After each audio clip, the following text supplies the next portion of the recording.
Fala galera, boa noite. Estamos começando mais um Platform Rocks comigo, Gui Santos, e com o Bruno. Fala aí, Bruno. Fala, Gui. De novo, obrigado pelo convite aí. Acho que primeira vez agora como co-host do Platform Talks. Me apresentando aqui rapidinho, eu sou Head de Tecnologia aqui na Tio Seguros e membro aí ativo da comunidade Platform Engineering. Boa, Bruno. Já virou meu parceiro aqui e vai estar sempre com a gente aqui, pessoal. E hoje a gente vai falar sobre gestão de produtos voltado para plataformas. E para isso estamos com convidados especiais. Primeiro, muito obrigado por ter aceitado o convite. Rê, Isa, se apresentem aí, por favor.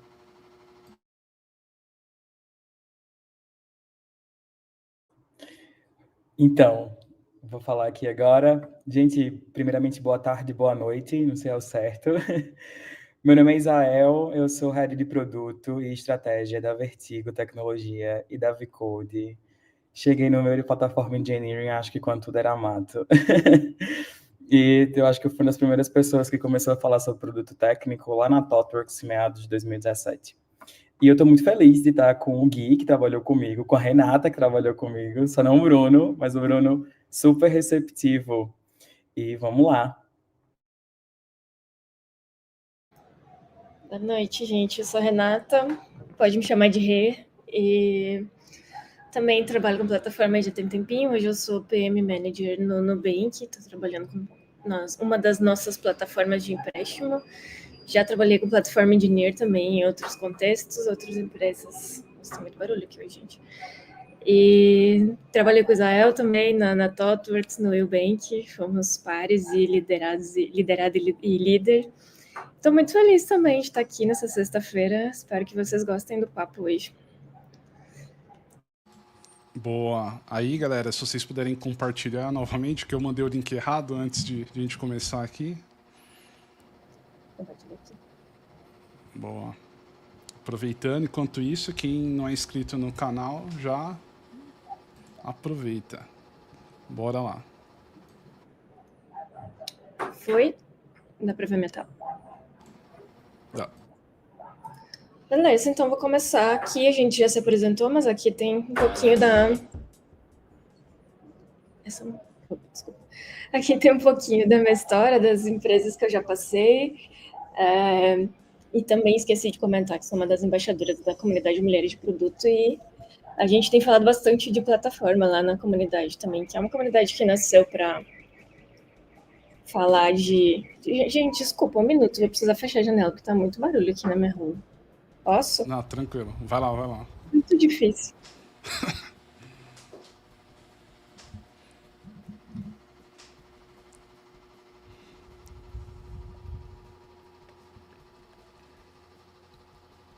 Enquanto isso, estou aproveitando para me hidratar aqui, porque o calor de São Paulo não tá fácil, não.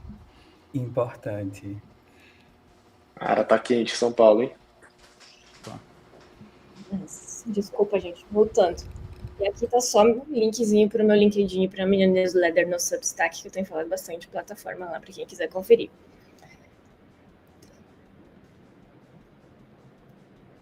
Isa, quer falar mais?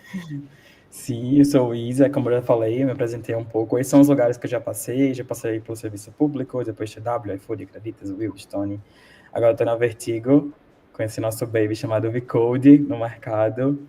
E estou muito feliz de trazer várias perspectivas de mercado para vocês, né? Não somente de construir internamente, mas também de como a gente leva isso de forma consultiva para outras empresas. Eu acho que está abrindo bem minha mente. Vai ser um prazer compartilhar agora. Boa, e a gente vai começar esse sextou de plataforma falando de polêmicas. Polêmicas aqui para iniciar. E polêmicas, mas também alguns, vamos dizer assim, falácias e mitos que a gente ouve falar bastante, que a gente considera que são antipadrões, assim, falando de produtos de plataforma, né?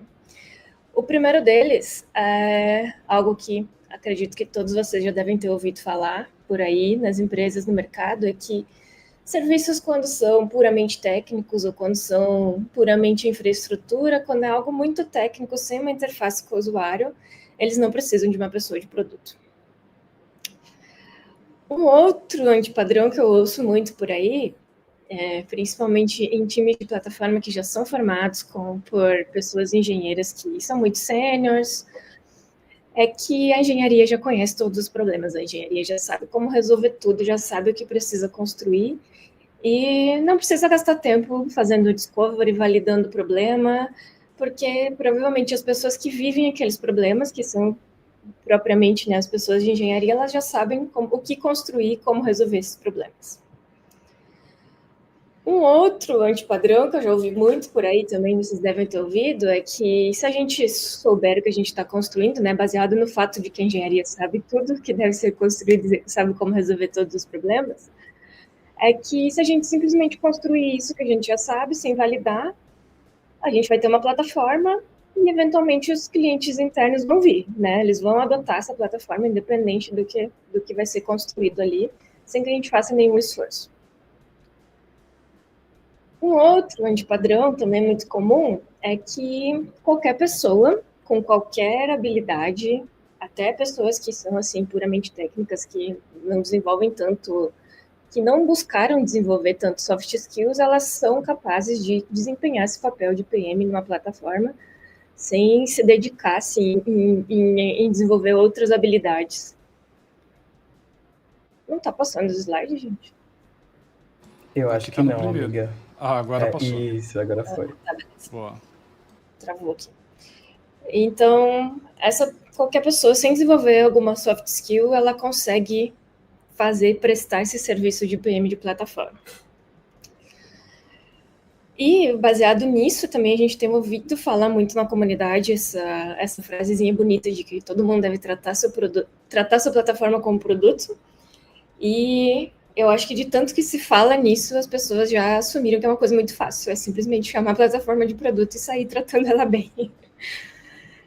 E tudo isso, assim, acho que esses antipadrões, eles são muito comuns. A gente ouviu que quem está inserido nessa comunidade de plataforma nos últimos anos já deve ter ouvido pelo menos algum deles. E a gente considera que eles não são tão verdade assim, né? Porque como essa pesquisa do reporte da The State of DevOps Report do ano passado, da Puppet fala, eles entrevistaram algumas empresas e foram perguntar justamente qual era a importância que Product Managers tinham diretamente relacionado ao sucesso das suas plataformas. E aí, como vocês podem ver no gráfico, mais da metade das empresas respondeu que consideram que o papel de Product Manager é crucial para o sucesso do time de plataforma. Então, assim, por mais que a gente ainda ouça esses muitos antipadrões que se falam por aí, a gente vê que tem muitas empresas que estão investindo em ter esse papel, né, no seu time de plataforma e estão vendo o resultado, estão sentindo o impacto no negócio e na evolução dessas plataformas, investindo em trazer pessoas de produto para os times. E quando a gente fala também de trazer pessoas de produto para o time, a gente sabe que não é a realidade de muitas empresas, a gente sabe que tem empresas que precisam se virar com o time que tem, que muitas vezes é um time só de engenharia, e aí acaba que talvez um engenheiro mais sênior ou o próprio tech manager acaba desempenhando esse papel de produto, de product manager ou product owner, o que não é errado, né, dentro de algumas circunstâncias, mas o que é importante saber é que essas pessoas, mesmo não sendo pessoas de produto, elas precisam desenvolver algumas habilidades que são do chapter, vamos dizer assim, da function de produto, que são importantes para esse contexto de plataforma. Então, é disso que eu vou falar um pouquinho agora, em quais são as habilidades mais importantes no meu ponto de vista e nas experiências que eu tive.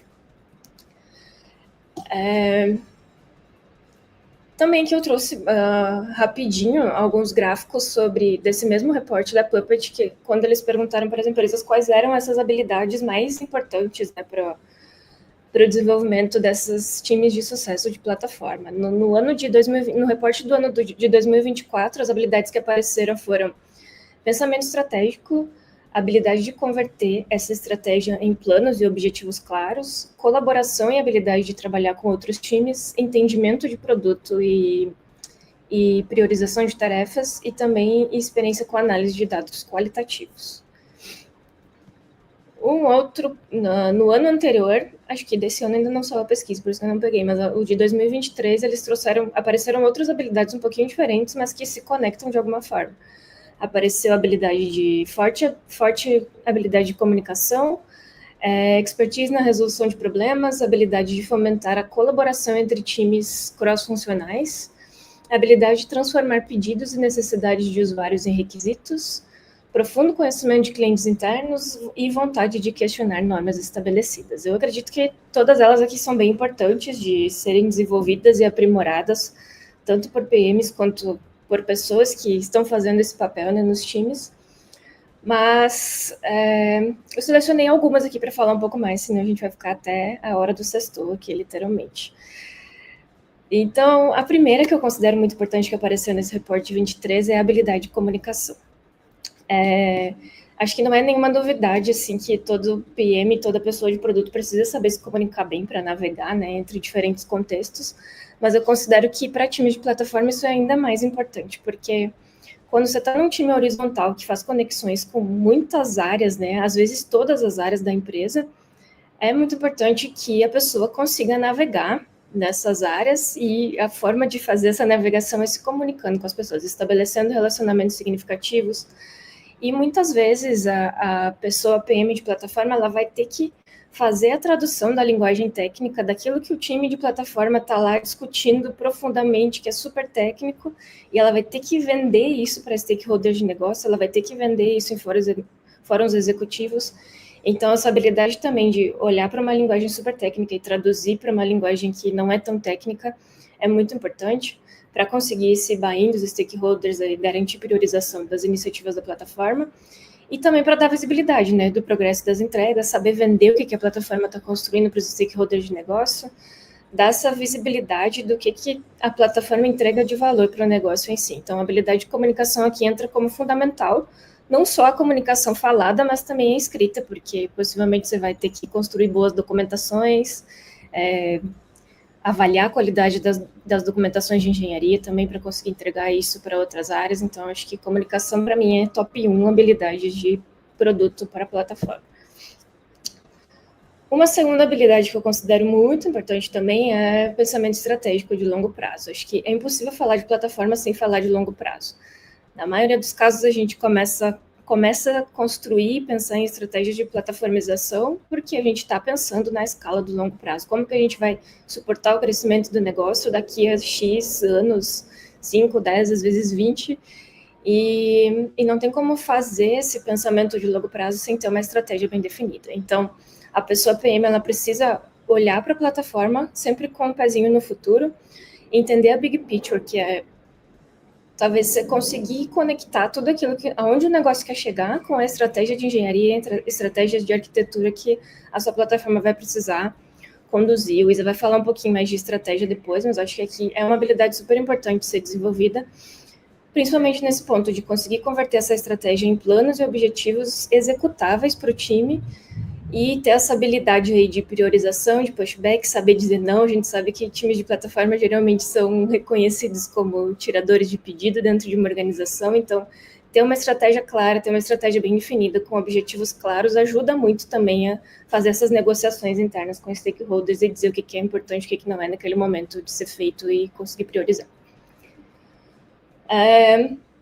Terceiro ponto que eu considero uma habilidade muito importante também é a habilidade de fomentar a colaboração. Isso aqui passa um pouco pela comunicação, mas também tem um quesinho de como que você cria soluções que não só entregam valor para os usuários internos, mas também eles fazem parte da criação dessas soluções. Quando a gente estava lá no Will, a gente tentou implementar uma ideia de inner sourcing, que era muito legal, assim, de criar um repositório onde todos os times pudessem contribuir, né, com os times de plataforma, que tivesse um lugar ali centralizado onde eles pudessem não só fazer pedidos e levar demandas para a gente, mas também colaborar com ideias, trazer ideias de solução. Então, saber fomentar esses lugares de colaboração entre o time de plataforma e os outros times de stakeholders, acho que é muito importante. Então, isso passa pela gestão de stakeholders, alinhamento entre diferentes stakeholders, pareamento entre papéis e times diferentes também, porque você não vai estar lidando só com engenheiros, mas às vezes com pessoas de negócio, com pessoas de produto também de outros times. Então, ter e desenvolver essa habilidade de saber fazer algumas dinâmicas de facilitação e colaboração com outros times, acho que é bem importante também de ser desenvolvido. Uma quarta habilidade que é super importante quando a gente fala de produto, mas em plataforma às vezes é um pouco negligenciado, é a habilidade de conhecer os seus usuários com profundidade. E aí aqui a gente está falando de usuários internos, na maioria dos casos, né? E esses usuários internos, eles são também nossos colegas, né, ali de profissão, que você está conversando no dia a dia, no Slack ou no corredor, para quem vai presencial. E aí, por ter essa proximidade, essa relação de proximidade, a gente acha que entende tudo que as pessoas estão sofrendo, todas as dores que a plataforma vai resolver, mas não é bem assim. E então, a gente precisa fazer essa diferenciação de quando a pessoa é um usuário, quando ela é um cliente, quando ela é um parceiro, e não cair nessa armadilha do eu sei como ele se sente, então eu vou saber resolver todos os problemas, eu sei todas as dores. Então, sempre quando um problema surgir para o time de plataforma, ter essa habilidade de investigar um pouco mais fundo, validar se é realmente um problema, validar se aquela solução que às vezes um outro time está propondo para o time de plataforma vai resolver o problema de outros casos de uso também, não só de quem está propondo. Olhar sempre para a experiência do dev, né, também, acho que esse é um termo que tá bem pop aí nos últimos anos, falar de dev experience, então isso é ter empatia, né, pelas pessoas que estão ali como desenvolvedoras e usando suas ferramentas, usando seus processos dentro de uma plataforma. Também fomentar essa ideia de loop de feedback, sempre que você fizer uma entrega, conseguir ouvir o que aquelas pessoas estão achando da entrega e começar a incrementar em cima dela. Isso é uma prática de produto assim, muito disseminada no Customer Facing, que em plataformas, às vezes, a gente não vê acontecer tanto. E aí, usar e abusar de boas práticas de discovery, que o produto já é bem consumado, fundamentado, tipo Event Storming, Service Blueprint, fazer Tech Assessments, e até benchmarks, assim, que é uma coisa muito comum nos produtos Customer Facing, que em plataforma a gente consegue fazer também, trocando ideia com outras empresas, investigando outras plataformas, eu acho que é uma habilidade bem legal de desenvolver. E... não consigo passar, gente. Passou? Por último, a última habilidade que eu gosto bastante de falar dela é quando a pessoa PM ela tem um quesinho de incômodo com normas já estabelecidas, assim. Porque quando você faz entregas de plataforma, dentro de uma organização, você geralmente vai estar mexendo em processos que já são bem estabelecidos, culturas de tecnologia, culturas de engenharia. E aí, do nada, você vai lá e implementa uma ferramenta nova que vai, às vezes, mexer na experiência da engenharia, vai mexer num processo que já está consumado há anos, e toda mudança gera algum tipo de chiado ali, né? Nem todo mundo gosta de mudança, principalmente quando ela toca vários setores diferentes de uma empresa. Então, a pessoa de produto ela vai ter que ter essa habilidade, primeiro, de revisar processos e encontrar gaps para propor ali mudanças e propor soluções que vão melhorar a eficiência da empresa, que vão melhorar a experiência do dev, e a partir disso começar a questionar um pouco da cultura, se tudo aquilo está fazendo sentido, e a partir de experimentos, de MVPs e pilotos da plataforma, você vai fazendo essas mudanças de processo gradualmente e inserindo novas ferramentas, novas estruturas, infraestruturas dentro de um ecossistema de plataforma que às vezes mudam ali a rotina de outros vários times que consomem dessa plataforma. Então, acho que essa é bem legal e também é algo que é bem praticável, assim, no dia a dia. Mas, bom, a gente sabe que nem todas as organizações estão nesse nível de acessar todas essas habilidades ao mesmo tempo, né? Então, acho que agora o Isa vai trazer um pouquinho de como mapear um pouco cada momento de cada organização, olhando para a maturidade de plataforma. Isso, nossa, muito bom. E Renata passando, me veio tantas coisas na cabeça que nós vivemos juntos ali, e muito aprendizado que a gente aprendeu vivendo, principalmente sobre alinhamento, sobre influenciar pessoas ali, e também, principalmente, uma estratégia de adoção ali, né? Mas, sobre como mapear cada momento de organização, eu também venho com outra polêmica. Pode passar, Rê. O mercado está falando sobre isso, vamos fazer também. E não é bem por esse caminho, assim, né? Implementar a plataforma, a gente tem que ter muito em mente que o pensamento de plataforma, ele é para otimizar fluxo. Ele é para trazer muito mais eficiência para o nosso negócio, para o nosso trabalho. Então, passar em alguns clientes agora, principalmente na Vertigo, eu tenho visto que a gente tem um pensamento em muitos momentos mais fordista, onde a gente tem times centralizados, em silos, executando o seu trabalho. A gente tem times ali mais ágeis, né, em estruturas mais ágeis, que tem um pouco mais de autonomia. E esses times, eles já têm um quê de melhoria contínua. Então, esses times, eles são times que são mais shaped, eles são mais possíveis de se encaixar nessa mentalidade de plataforma. Então, a plataforma, ela não só é um asset que a gente pode trazer para o nosso negócio para ter essa eficiência, mas como também uma mudança cultural, comportamental. E é em cima disso que a gente impacta diferentes mudanças, como retrouxe desafiar o status quo, em muitos momentos está relacionado a isso. E eu tenho um parênteses bem interessante, eu estava com um cliente terça-feira, e o cliente falou assim, eu acho que algumas pessoas vão ter resistência, porque elas acham que o trabalho delas vão acabar. E justamente a plataforma é sobre derrubar algumas atividades operacionais, trazendo eficiência desse fluxo, mas mudar papéis e responsabilidades. Então, talvez o que mude não é o time, mas sim a responsabilidade que aquele time tem. Pode passar, por favor.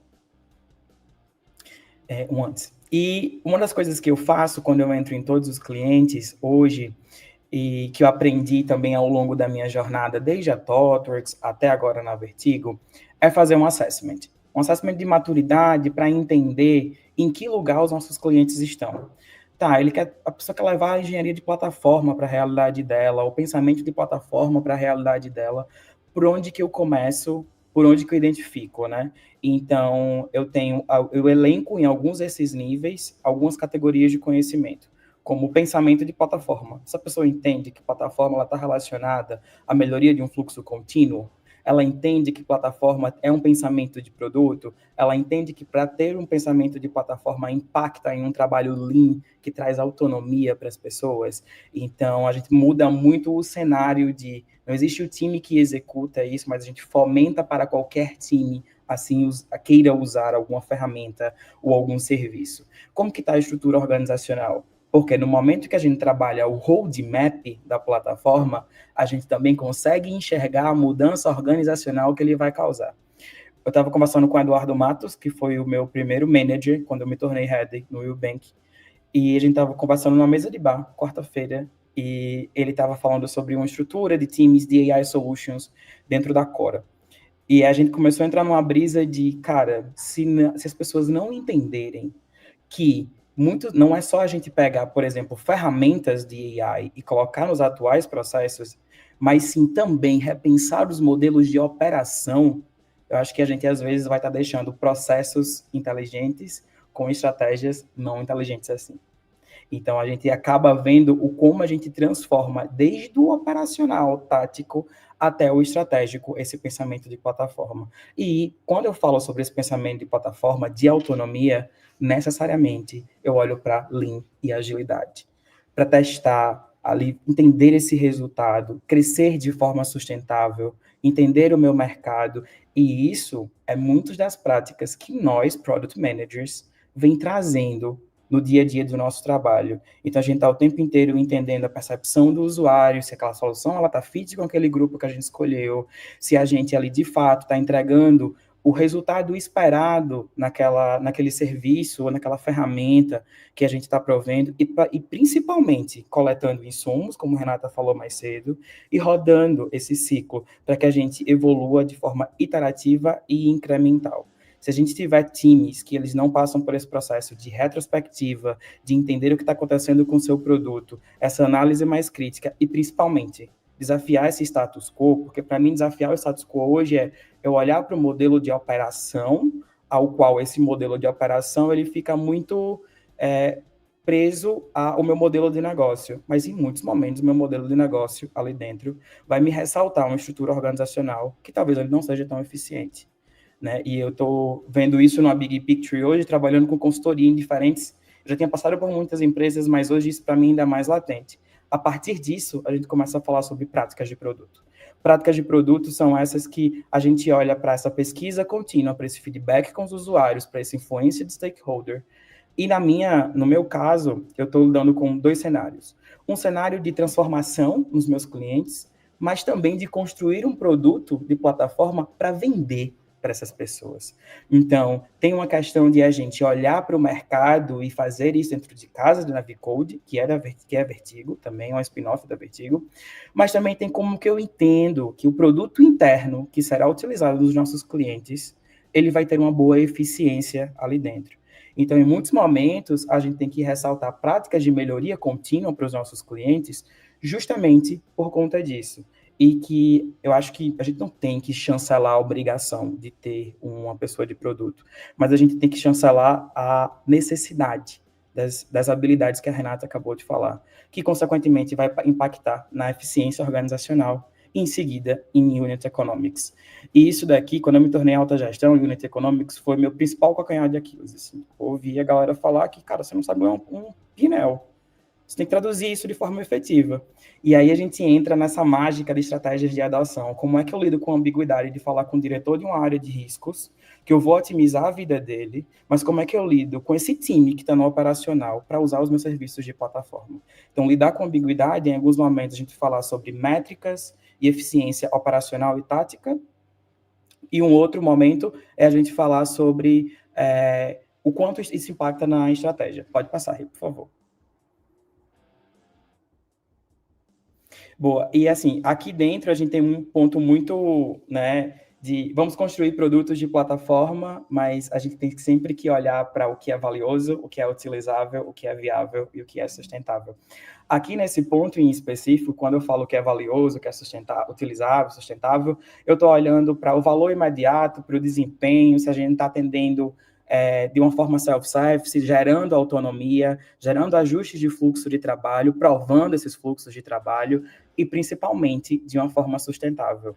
E hoje, sustentabilidade, para mim, tem um contexto muito operacional de governança, conformidade, proteção, mas estratégico também quando eu olho para eficiência e custos. Então, é esse o nosso olhar, não é só produzir uma ferramenta que o dev vai ficar feliz e que acha que entende naquele cenário de uso. É que a gente consiga fazer isso de maneira transversal para toda a organização. E isso impacta na adoção. Por favor. Pode passar.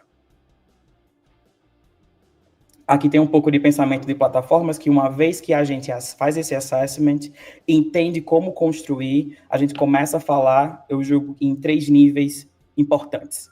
A gente começa com Platform Engineering, na minha experiência, e a gente consolida tudo que é de infraestrutura, ferramentas, práticas, começa a dar uma escalabilidade para suportar estruturas de dados e assim ajudar o negócio. Então, para mim, eu diria que essa é a minha receitinha que o Isa acaba entrando nos clientes e vendo uma importância de ser seguida. Porque nada vai adiantar uma alta entrega de dados se eu não vou conseguir suportar, se eu vou ter downtime. Então, eu quebro aquelas premissas ali do que é construir bons produtos de plataforma. Pode passar, por favor. E aqui tem um caso, né, que Rê também era desse meu time, quando a gente começou a concepcionar um Customer Data Platform. E aqui tem um exemplo de como a gente fazia, né? Então, a gente olhava para os dados dos clientes, numa fachada aqui, com componentes de People, Journey, olhando para Compliance, trazendo essa questão de Compliance, consumindo os dados do nosso Data Lake e fomentando para o que é Business as Usual, de uma fintech, o que é multiprodutos, e trazendo insumos para o lançamento de novos produtos, assim sejam necessários. E para isso aqui acontecer, a primeira coisa que eu tive que fazer foi organizar a casa de engenharia de plataformas, entender quais eram esses domínios, o que sustentava todo esse contexto de infraestrutura, dados e alta disponibilidade. Um fato interessante aqui foi que isso surgiu porque a gente tinha um pain point com getting de dados dos nossos clientes, então em muitos momentos a gente tinha downtime, disponibilidade, isso impactava, por exemplo, processamentos de Pix, em processamentos de crédito, na hora que a pessoa ia passar o cartão de crédito, e isso era tanto para otimizar o fluxo de negócio no cliente de ponta, para não gerar um contact rate, forma de medir, mas também para otimizar o getting de dados e tomada de decisão internamente com Business as Usual. Por favor, pode passar. E aqui tem um exemplo do Rodrigo. O Rodrigo Medeiros, hoje ele é head de produto também da Ambev, que olha para o Delivery. Agora ele está olhando para o BIS, se eu não me engano. E aqui a gente consegue aplicar para diferentes domínios, que a gente muda um pouco a estrutura organizacional. Então, aqui ele trouxe ProDops, né?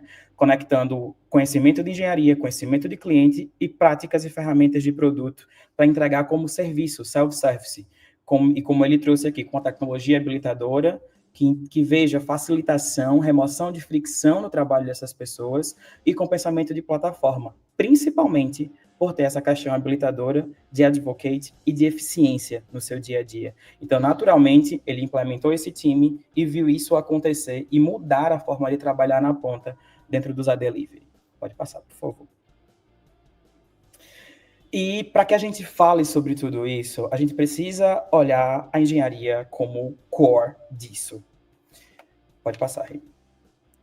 E quando a gente fala sobre olhar a engenharia como core, naturalmente vem na minha cabeça de pensar como os modelos de organização veio evoluindo ao longo do tempo. Então, antes a gente tinha o clássico da barreira entre business e tech, a gente jogava por cima do muro ali a demanda, e aí a gente que se vire, né? Então, a gente já começa a tentar remover essa barreira, a ter uma prática aqui mais de inclusão, mas acho que ali, meados de 2008, 2009, com toda aquela crise financeira, a gente começa a falar mais de DevOps, sobre integração de times, por exemplo. É onde a gente vê o tech ser centro dos meus negócios, ser asset de diferencial estratégico. Então, para que esse pensamento de plataforma aconteça, pode passar, Rei. Eu preciso que a minha estratégia de engenharia seja a minha estratégia de negócio, principalmente de escala e de boas práticas, que eu tangibilize essas boas práticas e as documente para as pessoas absorverem, e eu facilite através de práticas e ferramentas, principalmente. Então, as pessoas muitas vezes acham que o produto de plataforma engineering é o backstage, mas o produto em si de plataforma engineering vem desde lá do pensamento estratégico, que eu estou visando a otimização de fluxo, uma autonomia do time, e que isso é uma filosofia Lean, no final das contas. E que o Dev Portal, o VCode, por exemplo, hoje, como a gente chega nos nossos clientes, ele é a cara de como a gente tem essa autonomia, esse fluxo mais rápido, porque o card sorting, o design dessas informações, elas estão organizadas para que todas essas pessoas entendam, porque foi feito um discovery, foi entendido o modelo mental dessas pessoas, e elas absorvam essas práticas e processos sem fricção. E é isso que faz com que a gente, por exemplo, aumente um lead time. Pode passar, Rei.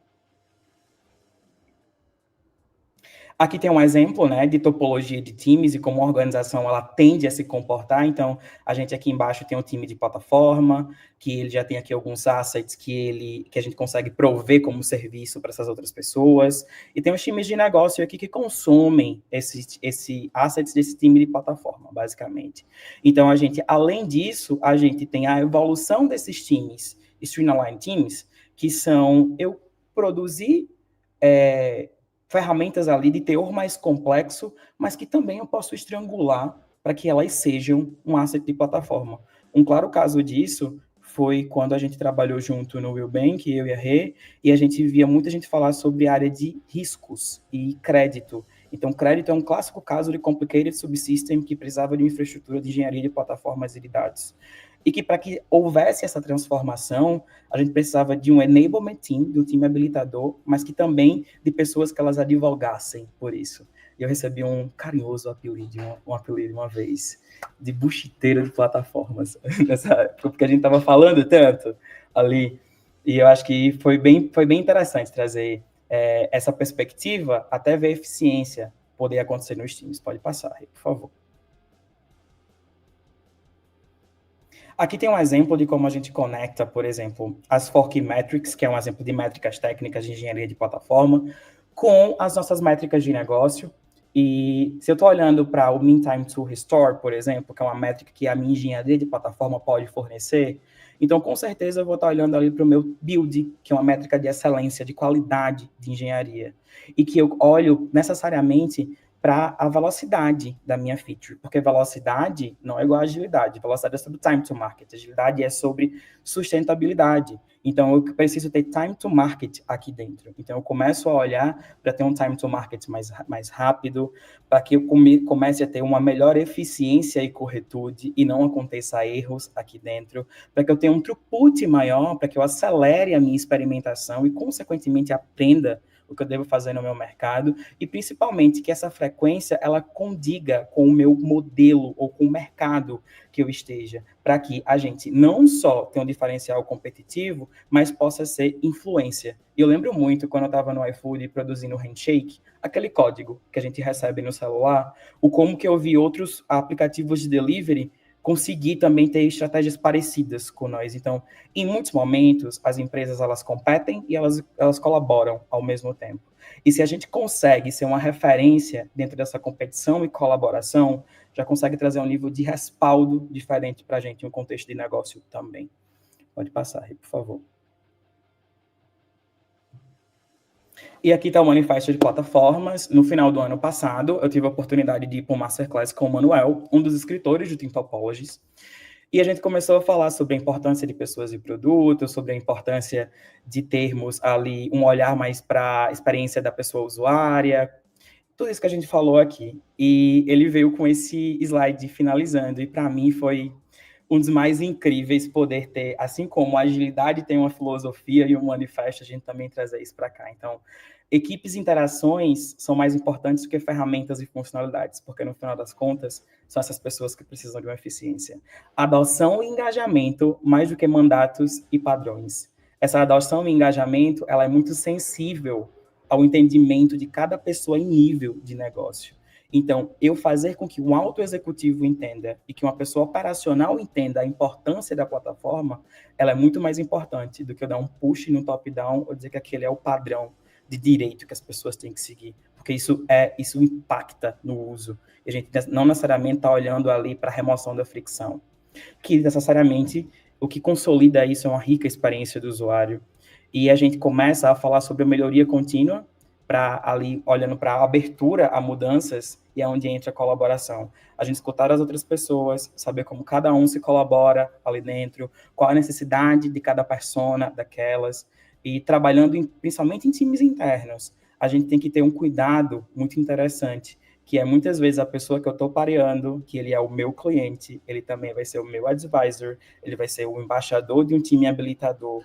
Então, a gente começa a ter uma estratégia de influência olhando para várias nuances, para que assim a gente tenha um desbloqueio, né, com padrões de autoatendimento ou de autosserviço, e visando o impacto sublinear com crescimento sublinear. Então, a gente vai estar olhando aqui para um crescimento que ele é relacionado ao fluxo, mas que em muitos momentos, se eu vejo que um fluxo extremamente otimizado, ele não é eficiente, eu tenho um problema estratégico do meu modelo de organização. Isso faz com que a gente tenha redesenhos, modele papéis e expectativas e consiga impactar em métricas que a gente entende como OPEX e CAPEX, por exemplo, aqui, num contexto de engenharia de plataforma, olhando para uma alta gestão. E para um nível tático ou operacional, é sobre todo esse buffet que a gente consegue prover, seja de dados ou de ferramentas. Diferente de um modelo mais fordista, a gente está falando sobre ter times autônomos com ciclos contínuos de experimentação e feedback para uma evolução contínua, que isso impacta no encaixe no mercado. Pode passar, Renata.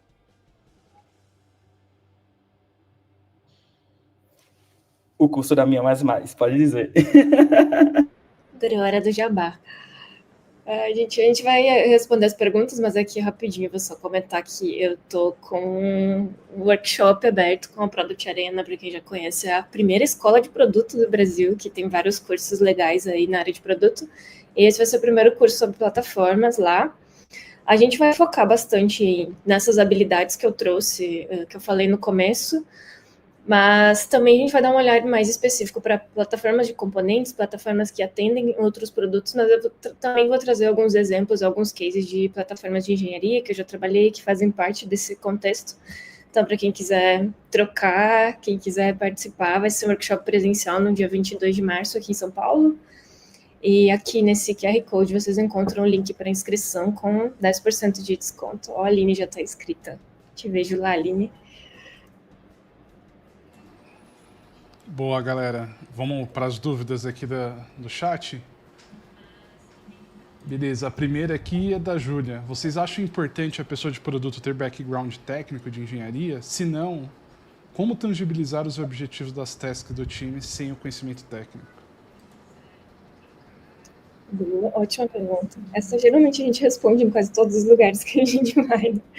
PM precisa saber codar. Que nível, né? Ela está perguntando que nível de profundidade técnica, isso precisa de background técnico.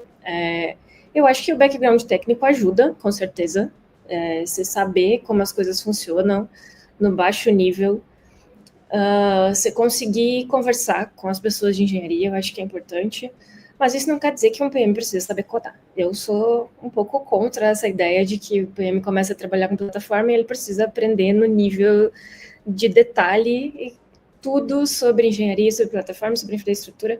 Eu acho que não é tangível uma pessoa conseguir fazer isso e ainda assim desenvolver todas as habilidades de product management que são necessárias. Mas se a pessoa está a fim de fazer isso, vai fundo, né? Se dedica, estuda, vai ser muito bom você entender com mais profundidade. Mas, no meu ponto de vista, a pessoa PM, ela precisa saber navegar, ela precisa saber conversar com a engenharia, saber fazer as perguntas certas. E aí, em relação a esse ponto que ela pergunta de como tangibilizar os objetivos das tasks do time sem esse conhecimento técnico, eu acredito que de começo, quando você não sabe nada sobre a plataforma, é mais difícil. E aí você tem que se conectar com as pessoas do seu time, seja com tech manager, com engenheiros mais sêniores, e fazer um pareamento, escrever junto esses objetivos, até o momento que você vai ganhando mais contexto e isso vai ficando mais confortável. Mas também eu acho que é muito importante ter a definição entre os papéis de tech manager, de, sei lá, um engenheiro sênior, um engenheiro staff e produto, porque às vezes se confunde muito, né? E aí o PM quer entrar demais na definição da solução, e aí o tech manager não gosta que pisa no calo dele, essas coisas assim. Então, definição de papéis eu acho que é muito mais importante do que botar toda essa profundidade em conhecimento técnico logo de início. Eu também acho que a gente não tem a obrigação de saber codar e de contextos técnicos, mas eu acho que a responsabilidade da gente, dependendo da senioridade, é de rampar, ter uma curva de domínio, de aprendizado do domínio de forma significativa. Então, PMs de plataforma, que necessariamente envolve conceitos de engenharia de software, necessariamente tem um entendimento desse domínio. Então, acho que a gente tem que olhar muito mais para o entendimento e aceleração do domínio do que eu fazer um curso de ciência da computação. Já viram várias pessoas, eu vou fazer sistemas de informação. Cara, não, acho que não é nesse lugar. Eu acho que talvez você tenha que lidar mais com ambiguidade, você tem que relacionar mais os conhecimentos, você tem que pegar conteúdos mais pontuais sobre arquitetura, sobre produtividade, porque assim, se for fazer um curso de ciência da computação, gente, sim, você, dependendo da motivação da pessoa, você vai estudar complexidade assintótica, ciclomática, algoritmos genéticos. Eu estudei muita coisa na minha formação em engenharia de software, que ela é muito importante hoje para mim, mas que não necessariamente ela é obrigação. O que eu acho que a gente de produto tem que fazer daqui para frente, principalmente com esses avanços de inteligência artificial, é uma rápida prototipação e teste. E isso pode ser com código, mas não necessariamente só com código. Eu acho que é essa a mudança da gente.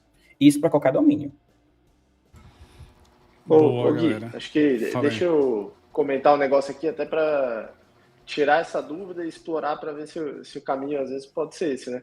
Eu acho que um PM também de plataforma não precisaria saber codar, acho que não faz sentido, mas talvez ter uma visão end-to-end de um ciclo de desenvolvimento, ou pelo menos ter uma visão ali de arquitetura, talvez de dados, de infra, não no bit and byte, mas entender ali dentro do ciclo de desenvolvimento a importância de cada uma dessas áreas e onde estão os gargalos, quais são as dores do dev, para poder montar uma estratégia ali de plataforma que faça sentido dentro daquela empresa, né? Porque para cada empresa a plataforma não é igual, né? Ela pode ser diferente atendendo às dores daquele processo.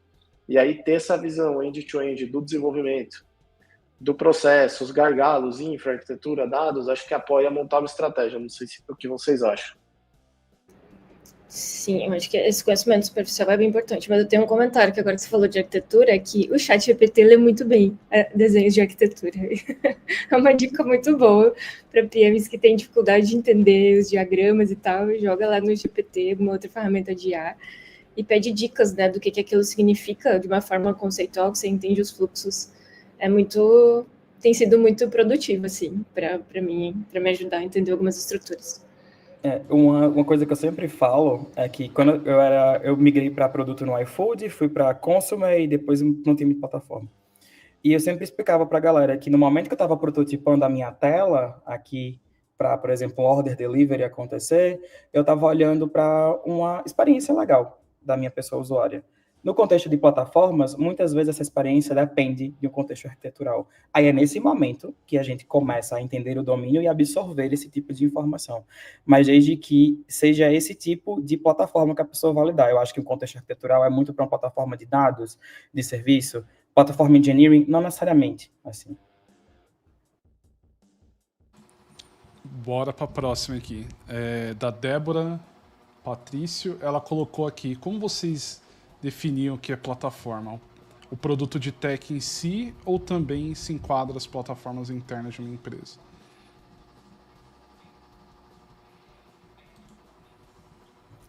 Tá, como que eu defino o que é plataforma, né? Então, se eu olho para um conjunto, se eu olho para uma atividade que vários times fazem, mas essa atividade ela não está centralizada, é um bom candidato à plataforma, porque a plataforma ela tem que existir para reduzir desperdício e aumentar o time to market. Então, imagine que todo time constrói uma esteira de pipeline para deploy, mas cada um com sua governança, com sua prática e toda a vida que eles precisam entrar nesse tipo de task, essas pessoas, elas desenvolvem isso. Então, imagine que se uma organização tiver 20 times, os 20 vão fazer isso, e isso vai impactar naquela métrica de lead time. Então, se eu der isso como autosserviço, automaticamente eu reduzo uma fricção para essa pessoa, acelero esse tempo e faz com que ela foque, de fato, no código que ela tem que codar para o negócio. Então, para mim, eu acho que tem várias técnicas, como a Renata trouxe ali, event storming, olhar para um DDD, eu amo olhar para práticas de DDD, meu background é de engenharia de software, então eu amo olhar para esse contexto, mas eu olharia para contexto de eficiência mesmo. No caso do Will, para a gente definir o que era aquele domínio, eu estava vendo que eu estava dividindo o espaço de lead e cliente num único lugar, e que isso estava me trazendo downtime, não estava trazendo eficiência. Então, qual é a estratégia para eu disponibilizar esses dados para todo o negócio? Então, eu acho que antes de a gente definir, a gente tem que olhar para o que é que todo mundo faz que deveria estar centralizado, que é uma estratégia de governança essa, e que eu posso encapsular isso e remover essa fricção para essas pessoas. E começar pequeno e ir expandindo. A gente, quando vai isso acontece muito hoje com os clientes, mas tem muita coisa por onde eu começo, eu dou o sonho e falo, beleza, mas agora a gente está implementando o Kong API Management, certo? A gente vai estar no Run e Operate aqui. Então vamos crescer esse domínio, Run e Operate. Agora a experimentação vai ser implementar o Kong, disponibilizar para essas pessoas sem fricção para elas. Bora para a próxima aqui, também da Débora. Vocês acreditam que essa estratégia de engenharia sendo aplicada em empresas de todo tamanho? Não acredito. Eu acredito que a gente tem momentos, né? E aí uma coisa interessante é que eu vivi muitas empresas em momentos de scale-up. E agora estou vivendo uma startup, assim, a VCode, ela é uma startup. E toda essa definição de eficiência, ela vem para trazer melhor alinhamento, melhor governança e melhor produtividade. Mas nada se compara do que colocar todo mundo numa sala e se alinhar e fazer um hackathon ali no dia e um tá removendo o bloqueio do outro. O grande ponto é que quando a gente cresce em tamanho de organização, a gente não consegue fazer isso. E por conta disso, a gente tem que ter esse tipo de estratégia de eficiência. Mas para uma empresa pequena, hoje, eu diria que é over-engineering. Inclusive, spoiler, já passei por layoff por conta disso também. De empresa pequena, não entender o momento e querer necessariamente implementar. Boa. Próxima aqui, do Matheus Henrique. Se fosse para... Opa, desculpa aí, galera. Do Henrique Ribeiro. Quais as principais práticas de discovery em um produto de plataforma? Acho que vocês passaram por algumas ali no slide. Posso comentar um pouquinho mais de algumas que eu tenho hábito de usar. Assim, agora eu tô, dos 2 últimos meses, fazendo onboarding num novo time de plataforma, tá bem fresco na minha cabeça essas práticas de discovery. Eu tenho feito muito mapeamento de jornada, e aí isso depende muito de que técnica você gosta de usar. Acho que Event Storming é uma técnica bem legal, Service Blueprint também é.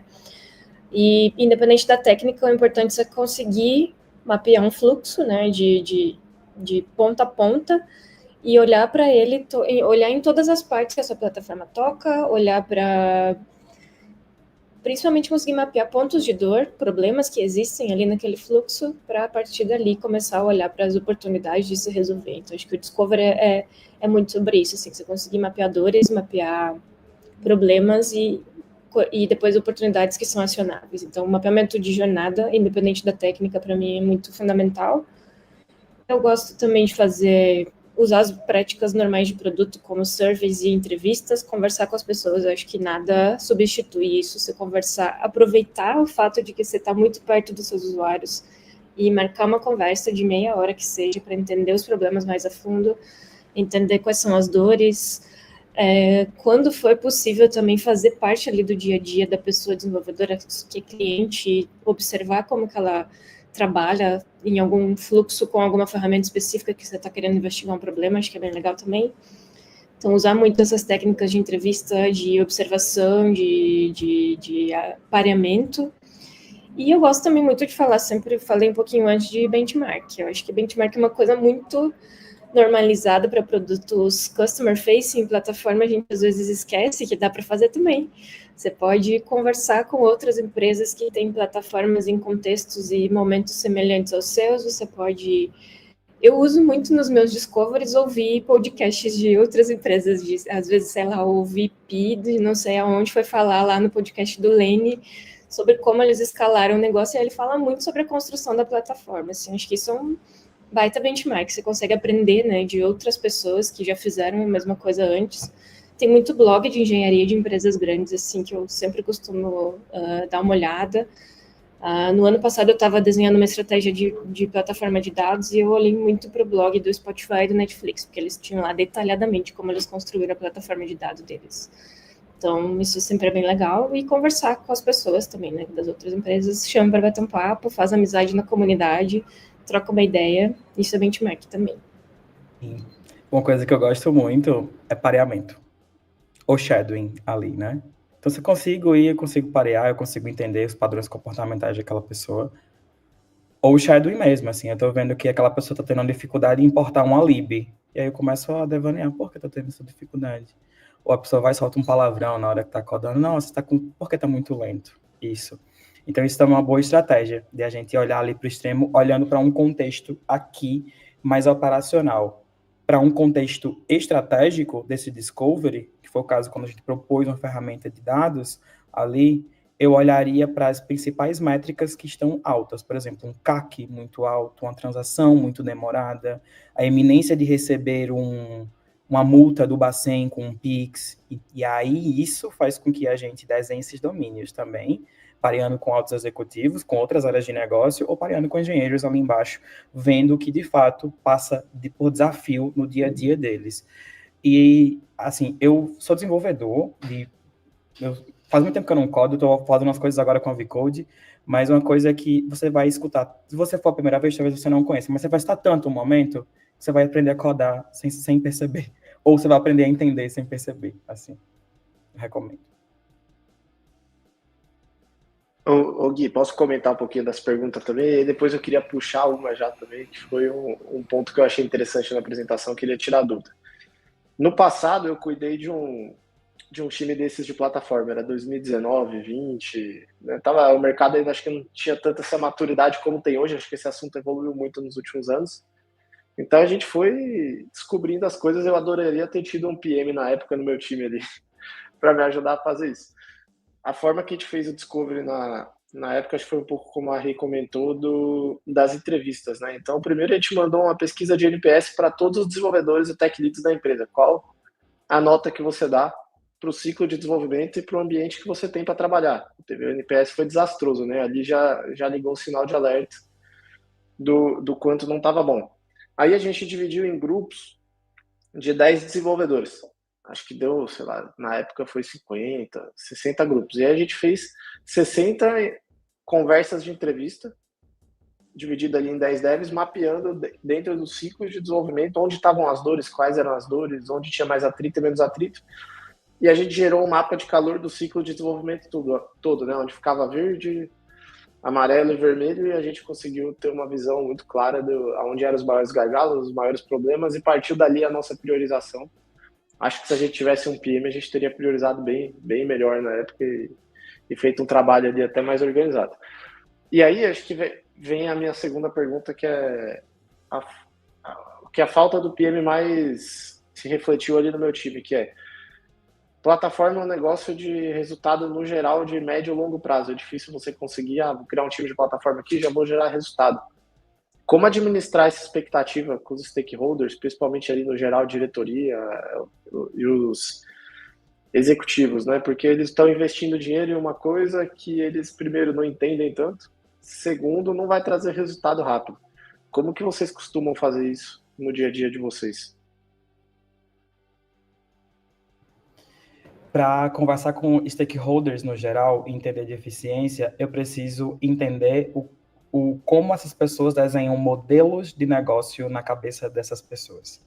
E eu classifico basicamente em 2 buckets. O primeiro bucket é uma pessoa com pensamento mais fordista, mais localizado, que ele não vai dar uma disciplina para aquele time multidisciplinar ter autonomia, ele vai criar uma área ali dentro. Esse é o mais desafiador.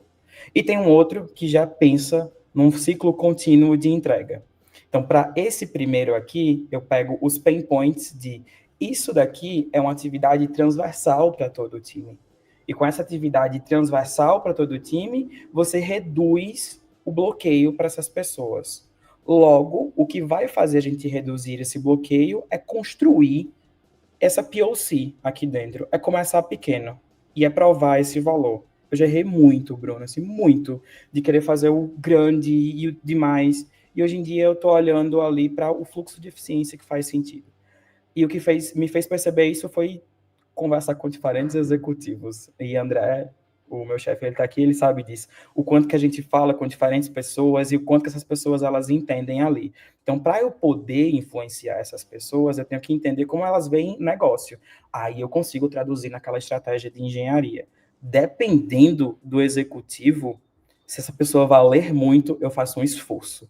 Mas às vezes não é aquela pessoa que vai lhe comprar. E aí você encontra outro stakeholder que pode lhe comprar, que ele sim é o elegível a POC, que é o que a gente fala mais ou menos de teste AB dentro de produto. Se eu faço essa POC, se eu entrego eficiência, eu já tenho o meu respaldo ali dentro. Então eu tenho um respaldo estratégico e operacional, porque no operacional ele me provou o resultado. E no estratégico também, ele moveu o meu KPI. Então isso já tem, guarda ali um quentinho no coração para ir falar com essa próxima pessoa. Então vai chegar um momento que isso vai perpassar essa forma de entender e a gente vai começar a naturalizar essa forma de operar. Mas é difícil, porque é uma mudança de paradigma, mas não é impossível fazer isso. Mas a gente tem que contar com lideranças que lhe apoiem também para isso, assim. Boa, galera. Quer comentar aí? Manda bala. Só adicionar um ponto mais de execução. Você acha que a coisa trouxe bem estratégico, mas no dia a dia, na execução, lá na mão, na massa do PM, eu acho que é muito importante você saber também quebrar esse longo prazo em coisas menores, porque embora uma POC vai demonstrar o valor, mas que valor também que vai acontecer a partir da POC. Às vezes a própria POC vai te dar uma direção do que você vai atuar depois, qual é o caso de uso que está pegando mais, que tem um problema mais tangente ali, que a dor está sendo sentida mais forte, e aí você talvez pegar esse primeiro caso de uso, já provocar uma entrega de valor a partir disso, já também prova isso, mostra o valor, e a partir disso você consegue construir milestones para aquela entrega de forma mais quebrada, para que o valor não seja percebido só daqui 2 anos, né, que às vezes é o tempo que a gente leva para construir uma iniciativa inteira, uma entrega finalizada, assim, que nem todo mundo quer esperar, né. Exato. Hoje, inclusive, é uma abordagem que eu uso com clientes aqui. Então, eu faço questão de, no momento de levar o V-Code, tentar falar sobre o time de eficiência, como que o time está distribuído, de recomendar uma POC e de desenhar o roadmap com essas pessoas, explicando essa mudança de pensamento e como ela vai mudar ao longo do tempo. Porque isso tangibiliza o que eles vão fazer e os resultados aos quais eles vão esperar. E, principalmente, como alocar recurso. Que eu acho que eu e Gui, a gente já falou sobre isso há um tempo atrás, né, Gui? De como que os times de plataforma, eles passam por isso. E eu acho que quem viveu pós-pandemia e passou por momentos de desafios, assim, com isso, é importante ressaltar. Legal, acho que eu acho essa abordagem aí de quebrar em pequenas entregas e a gente conseguir priorizar algo pequenininho ali, mas que gera um valor grande, de largada, na minha visão, é uma das melhores estratégias para a gente conseguir emplacar uma plataforma, né? Eu até uso muito o Pareto, né? O 80-20 ali, onde a gente conseguir pegar algo que resolve uma dor de verdade do dev, no geral dá certo. Boa, obrigado. Bom, estamos indo para o finalzinho aqui. Matheus Henrique perguntou se o Isa vai estar no workshop da Rê. Se essa mulher tá falando, gente, é porque a Isa Palestrinha já aperreou muito ela. Eu amo essa mulher, ela me apoiou nos momentos mais desafiadores da minha carreira. Foi minha PM Principal, segurou muito BO, e é meu orgulho hoje. Ela é uma head de produto aí no Nubank, PM Manager. Então, se ela vai falar... eu sempre falava que Rê era a minha liderada, mas era o contrário. Era ela que fazia site de expectativa comigo, que dizia o que eu tinha que fazer, como que seria... Tô mentindo? Não, né?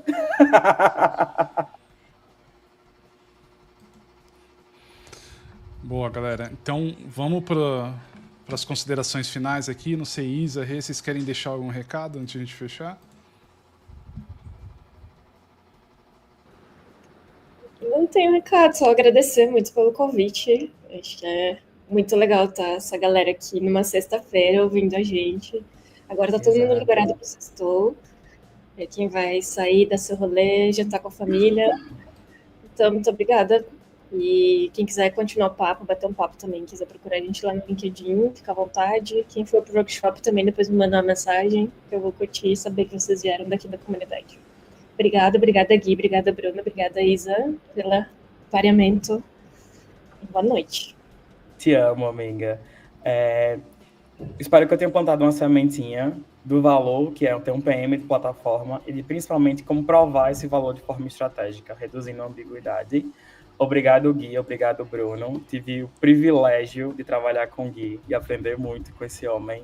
Então, recomendo também. Eu sou apaixonado por ele. E muito obrigado pelo convite. E qualquer coisa, se quiserem ir a palestrinha, vão lá no LinkedIn, chama. Estou super disponível. Estou com muito cliente, muita coisa na Vertigo, mas eu juro que eu arranjo um tempo. Graças a Deus, eu arranjo um tempo. Boa, galera. O tempo realmente voou aqui. Sexta-feira, calor, 7 horas da noite, eu nem percebi. Muito obrigado a todo mundo que participou da live aqui. Se vocês quiserem se inscrever, vamos ter outras. Se Rê e Isa, se vocês quiserem também, a gente puxa outros temas aqui. Eu acho que tem muita coisa para falar. Agradeço novamente vocês terem aceitado o convite. E é isso, pessoal. Uma ótima sexta-feira para todo mundo. Bruno, você quer comentar alguma coisa também? Se não, sextou. Só agradecer por essa aula que o Isa e a Rê deram pra gente aqui. Acho que parabéns pela apresentação. Tema super legal, conteúdo de alto nível. E é isso, sextou. Valeu, pessoal. Valeu, galera. Boa sexta-feira para todo mundo.